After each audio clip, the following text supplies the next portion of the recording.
Lord, I know good things will happen today.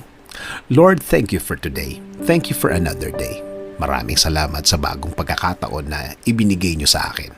Maraming salamat, Lord, kasi alam ko maraming magandang pangyayari ang mangyayari sa araw na ito. Alam ko na puno ng pagpapala ang araw na ito. Maraming magagandang pangyayari ang ibibigay niyo sa akin dahil alam kong patuloy ang pagbibigay niyo ng magagandang bagay sa aking buhay. Mas maayos at mas tama kesa sa mga nagdaang mga araw. I am giving and submitting everything to you, Lord.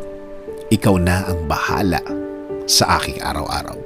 Patuloy mo akong i-lead sa aking buhay. Patuloy mo akong bigyan ng guidance. Alam kong patuloy mong ilalagay ang mga bagong opportunity sa aking buhay, Lord.